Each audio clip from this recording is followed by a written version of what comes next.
Alors, je vais continuer, hein. Je vais continuer avec Game of Thrones. Euh, Aujourd'hui, on va parler de la saison 4. La saison 4, qu'est-ce que je pourrais en dire de la saison 4? La saison 4, c'était...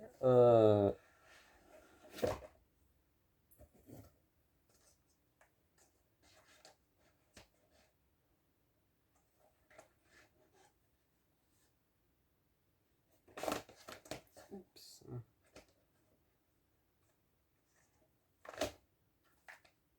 voilà. La saison 4, c'était vraiment l'une de mes préférées. C'était l'une de mes préférées aussi, la saison 4. Euh, je l'ai bien aimé parce qu'en fait, cette saison adoptait beaucoup de... Cette saison adoptait beaucoup d'émotions. J'ai trouvé que cette saison, elle adoptait beaucoup d'émotions par rapport... on était plus en fait dans la découverte des personnages. On était plus dans la découverte des personnages, genre celui-là c'est un visionnaire, il a des visions. Celui-là c'est un guerrier, il combat.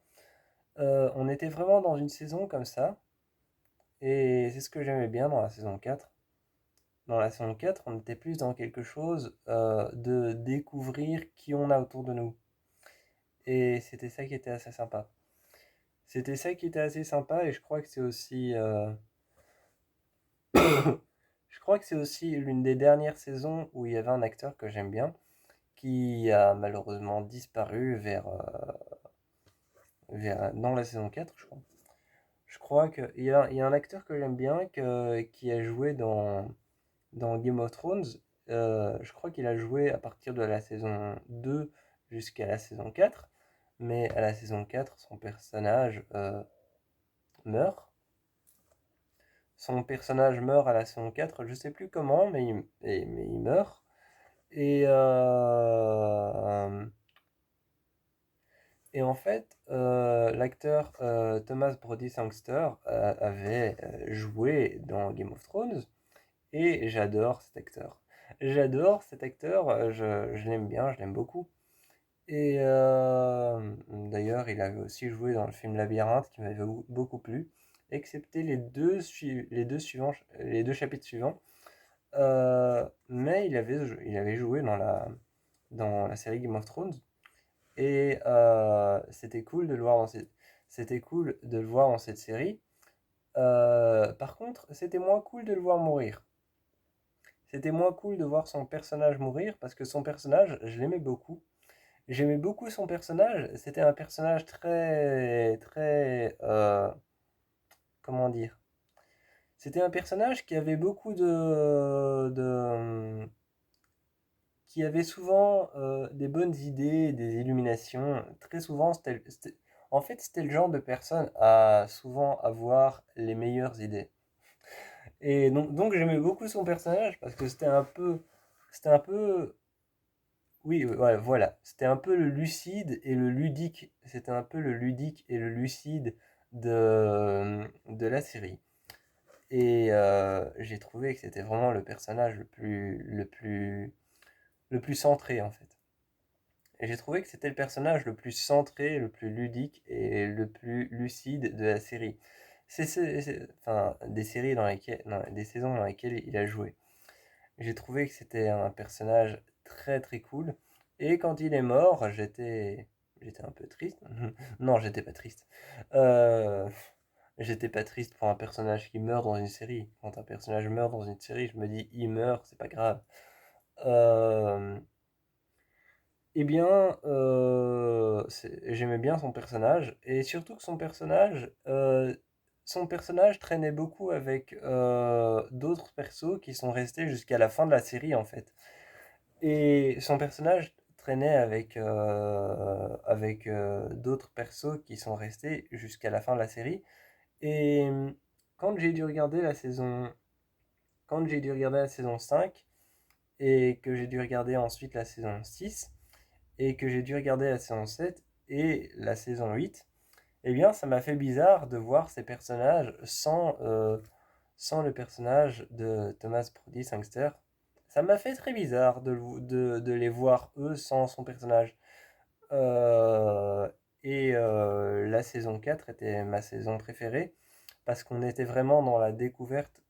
C'était vraiment une saison qui nous emmenait dans la découverte de l'univers de Game of Thrones. Par exemple, on était dans la découverte de Game of Thrones parce que dans cette saison-là, et pas dans les autres saisons, on nous apprend comment est-ce que les humains ont un lien avec leur loup, et comment est-ce que les loups ont un lien avec l'humain, et comment est-ce que les humains comprennent leur loup, et comment est-ce que le loup comprend l'humain.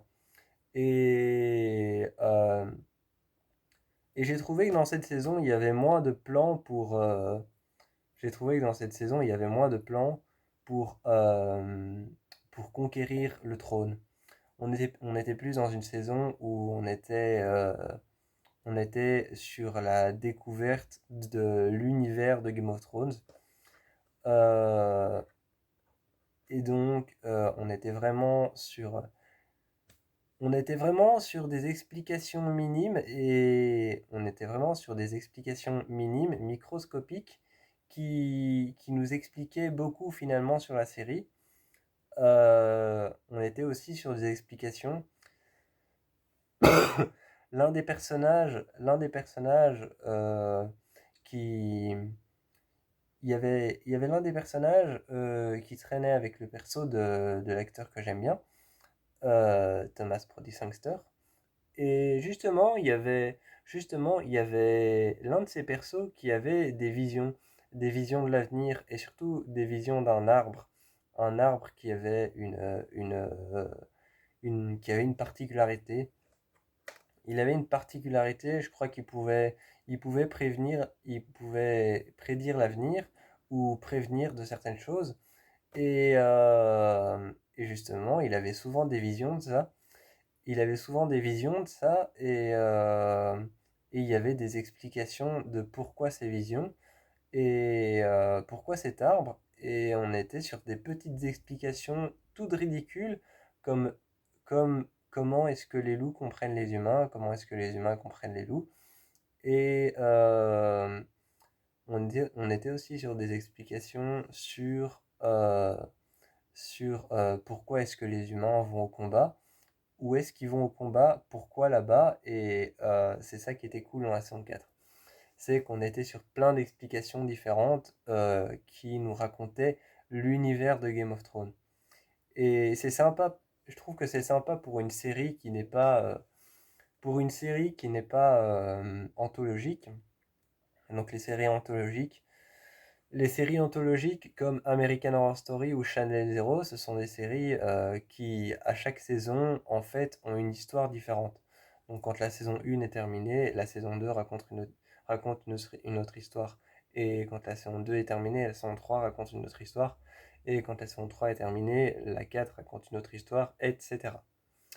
Ça, c'est des séries anthologiques. Et pour une série qui n'est pas anthologique, je trouvais ça bien qu'il y avait une seule saison, la saison 4, qui racontait vraiment l'univers entièrement, qui racontait entièrement l'univers de la série et qui ne se basait pas justement sur ce que raconte la série, c'est-à-dire les 9 familles qui se battent pour conquérir un trône. Donc voilà pourquoi la saison 4 était l'une de mes préférées. Moi je vous fais plein de bisous et je vous encourage à aller voir la saison 4.